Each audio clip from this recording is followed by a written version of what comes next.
Hello student, आज हम आपको होम साइंस का सेकंड चैप्टर स्टार्ट करने जा रहे हैं। राजकीय बालिका high school Puniya Mahoba, home science by Supriya Rai. Second chapter आय व्यय और बचत। हमारा जो सेकंड चैप्टर है उसमें हमारा आय व्यय और बचत है। पारिवारिक आय का अर्थ, उसमें हम आपको सबसे पहले प्रस्तावना में ये बताना चाहेंगे आय क्या होती है, व्यय क्या होती है और बचत क्या होता है। जो पारिवारिक आय का अर्थ होता है वो है हमारी विविध आवश्यकताओं की पूर्ति का केंद्र होती है। जो आय होती है वो हमारे द्वारा एक निश्चित समय पे किए गए कार्य के बदले जो धनराशि की प्राप्ति होती है उसे हम आय कहते हैं।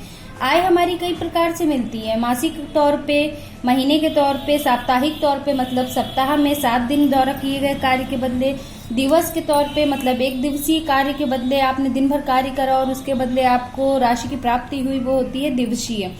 फिर आगे हम बढ़ते हैं। प्रत्येक आवश्यकता की पूर्ति के लिए धन की आवश्यकता होती है तथा धन के लिए आय का होना अनिवार्य होता है।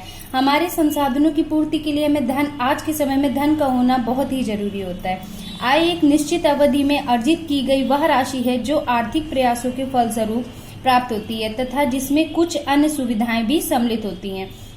इस प्रकार की मुख्य सुविधाएं हैं बिना किराए की आवास सुविधा, निःशुल्क शिक्षा, वाहन एवं ड्राइवर की सुविधा तथा निःशुल्क चिकित्सा सुविधा। पारिवारिक आय को प्रोफेसर ग्रास एवं क्रैंडल ने इन शब्दों में परिभाषित किया है। आय का अर्थ जो हमें कोई सरकारी पद पे होता है उसमें उस पद के तौर पर उसके बच्चों को निःशुल्क शिक्षा, उसको ड्राइवर, उसको वाहन सुविधा, चिकित्सा सुविधा, ये सब प्राप्ति होती है। जब कोई किसी ऐसे पद पे होता है, उस पद पर, अच्छे पद पर ये सारी सुविधाएं हमें उपलब्ध होती हैं और ये पद पर हमें इन सब सुविधाओं के बदले किसी भी प्रकार का धन नहीं देना पड़ता है। ये सुविधाएं हमारे उस पद पर होती हैं। बस अन्यथा हमें जो भी है, हमारे कोई भी आवश्यकता पूर्ति करने के लिए धन की आवश्यकता होती है और वो धन हमारी आय कहलाता है। प्रोफेसर ग्रास एवं क्रैंडल के अनुसार, प्रोफेसर ग्रास एवं क्रैंडल ने आय व्यय और बचत पर बहुत अच्छी परिभाषा दी है। ये परिभाषा के अंतर्गत इन्होंने लिखा है, पारिवारिक आय मुद्रा, वस्तुओं की सेवाओं तथा संतोष का वह प्रवाह है जो परिवार के अधिकार में उसकी आवश्यकताओं और इच्छाओं को पूर्ण करने एवं उत्तरदायित्वों का निर्वाह हेतु आता है। इन्होंने कहा है पारिवारिक आय मुद्रा, वस्तुओं, सेवाओं तथा संतोष, मतलब जो पारिवारिक आय होती है उस आय के द्वारा ही हम अपने पारिवारिक जो भी मुद्रा मतलब पैसे, वस्तुओं मतलब सामान, सेवाओं मतलब सुविधा, किसी को स्कूल जाना है, शिक्षा की जरूरत है तो हमें अपना उसका एडमिशन कराने के लिए धन की आवश्यकता होगी, वो धन ही हमारा आय कहलाता है। संतोष तब प्राप्ति होती है अगर हमारे पारिवारिक जन में किसी को किसी चीज की आवश्यकता है, जब उसको प्राप्ति हो जाती है तब संतोष मिलता है। इसीलिए इन्होंने इस अपनी परिभाषा को परिभाषित करते हुए लिखा है कि पारिवारिक आय मुद्रा, वस्तुओं, सेवाओं तथा संतोष का वह प्रवाह है जो परिवार के अधिकार में उसकी आवश्यकताओं और इच्छाओं को पूर्ण करने एवं उत्तरदायित्वों का निर्वाह हेतु आता है।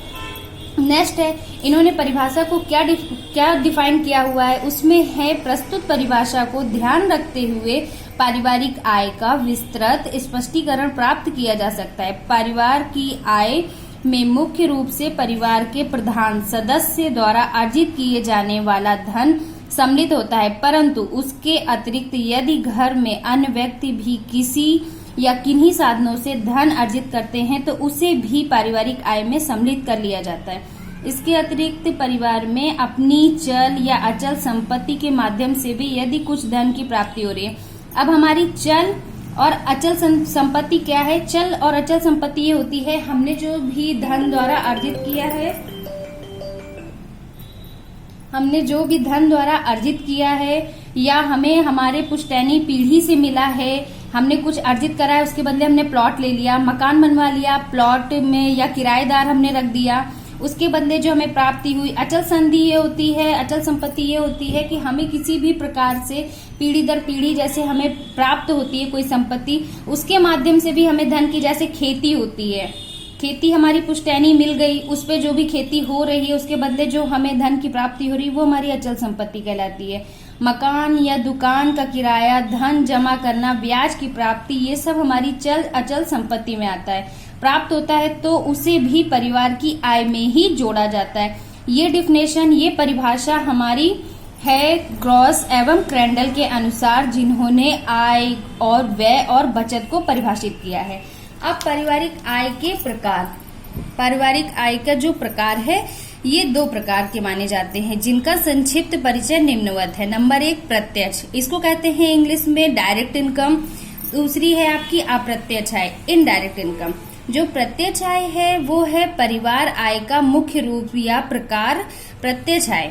डायरेक्ट इनकम है प्रत्यक्ष आय उस आय को कहा जाता है जो परिवार के मुखिया या अन्य सदस्यों को उनके अपने अपने व्यवसाय के माध्यम से प्राप्त होती है। अब जो हमारी प्रत्यक्ष आय है वो हुई हमारी मासिक आय। मतलब जो आपको मैंने स्टार्टिंग वीडियो में बताया है कि किसी भी व्यक्ति के द्वारा एक निश्चित समय पर किए गए कार्य के बदले जो भी धनराशि की प्राप्ति होती है वो प्रत्यक्ष आय कहलाती है। मतलब हमारे द्वारा किए गए वर्क के बदले जो भी राशि प्राप्त होती है वो हमारी हुई आय। अब अप्रत्यक्ष आय क्या हुआ? पारिवारिक आय का दूसरा प्रकार या रूप है अप्रत्यक्ष आय। इसको इंग्लिश में कहते हैं इनडायरेक्ट इनकम। अप्रत्यक्ष पारिवारिक आय से आशय है उन सुविधाओं से है जो वेतन आदि के अतिरिक्त उपलब्ध होती हैं। मतलब जो इनडायरेक्ट इनकम है वो हमारी किए गए निश्चित समय पे किए गए कार्य के बदले धनराशि की प्राप्ति नहीं होती है। जैसे इनडायरेक्ट इनकम ये होती है, हमने किसी को पैसे दे दिए उसके बदले हमारा ब्याज मिला, हमने अपने मकान में किसी भी व्यक्ति को किराए पे रख दिया उसके बदले हमें किराया मिला, ये हमारी होती है अप्रत्यक्ष आय। या तो कभी कभी अप्रत्यक्ष आय में ये भी हो जाता है कि हम किसी को सुविधा दें उसके बदले उससे जो प्राप्ति हो सके वो हमें दे दे, वो प्रकार की सुविधा, वो भी हमारी अप्रत्यक्ष आय में कहलाता है। नेक्स्ट है हमारा पारिवारिक आय के मुख्य स्रोत। पारिवारिक आय के मुख्य स्रोत में हमारी भिन्न भिन्न परिवारों की आय के स्रोत भी भिन्न भिन्न होते हैं। अब हमारे यहाँ जब परिवार ही 3 प्रकार के होते हैं, एक होता है हमारा पुअर फैमिली, एक होती है मिडिल क्लास, पुअर फैमिली बोलिए या फिर लोअर क्लास बोलिए, एक होती है लोअर क्लास, दूसरा होता है मिडिल फैमिली, तीसरी होती है हायर फैमिली या हाई क्लास फैमिली। तो जिसकी जिस प्रकार का स्तर होता है उसकी उस प्रकार की आय होती है। तो आय भी उसी जिस प्रकार की जिसकी जो भी स्तर होगा उसकी उस प्रकार की क्लास होगी, उस प्रकार का इनकम होगा। कोई बड़ा बिजनेस करता होगा, जिस प्रकार एक सरकारी पद का अलग होगा वो मध्यम वर्ग में कहलाएगा, और जो एक है लोअर क्लास वो एक किसान हुआ, दिवसी मजदूर हुआ, ये सब हमारा आएगा लोअर क्लास में। एक हायर क्लास हुआ, जो भी व्यापारी होते हैं, बड़े बड़े कारखाने वाले व्यापारी, वो हमारे कहलाएंगे हायर क्लास में। उसी प्रकार जिस प्रकार जिसका जो भी स्तर होगा उस प्रकार उसकी आय का मुख्य स्रोत होगा। नंबर 1 है परिवार के मुखिया या अन्य सदस्यों को प्राप्त होने वाला वेतन। यह वेतन किसी सरकारी अथवा गैर सरकारी कार्यालय या संस्था में कार्य करने के बदले से प्राप्त होता है। हमारा पहला स्रोत हुआ जो मैंने स्टार्टिंग से ही बताया है, किसी भी मुखिया या जो भी हमारे घर में कमाते हैं पैसे, सदस्य या जो भी अन्य सदस्य द्वारा लाए गए आय होती है उसके द्वारा किए गए कार्य के बदले जो भी वेतन की प्राप्ति होती है वो हमारा आय का स्रोत होता है। सेकंड है हमारा पारिवारिक आय का एक स्रोत दैनिक मजदूरी भी है। दैनिक मजदूरी हमने आपको बताया कि हमारे दैनिक मजदूरी भी कहलाती है। मैंने जब आपको दिवसीय आय के बारे में बताया था, दैनिक मजदूरी यही हमारी कहलाती है, पूरे दिन में किए गए कार्य के बदले जो राशि की प्राप्ति होती है। तो स्रोत का दूसरा हमारा कारण हम आपको बताते हैं दैनिक मजदूरी भी, इससे भी हमें आय की प्राप्ति होती है। कार्य या जमा करने के बदले में प्रतिदिन मिलने वाले धन या आय को भी दैनिक मजदूरी कहा जाता है। जन मतलब वो होता है जो मजदूर हमारे यहाँ काम करते हैं, चाहे वो खेत में काम करें, घर पे कार्य करें, उन्हें जन भी कहा जाता है। और तीसरा हमारा स्रोत है आय का एक उल्लेखनीय स्रोत ब्याज भी है। ब्याज का मतलब होता है हमने किसी को ब्याज पे पैसा दिया, उसके बदले हमने किसी को 5,000 दिया, हमने किसी भी प्रकार का उस पे ब्याज कर लगाया 1%, 2%, 3%, तो जब वो मुझे रिटर्न करेगा वो डे बाय मतलब दिन बाय दिन उस पे वो एक्स्ट्रा चढ़ता चला जाएगा, और जब वो अपने एक ड्यू टाइम पे हमको रिटर्न करेगा तो वो ब्याज के साथ में रिटर्न करेगा। थैंक यू क्लास, ये हमारा टाइम कंप्लीट हो गया है। हम आपको नेक्स्ट क्लास में पारिवारिक व्यय का अर्थ बताएंगे।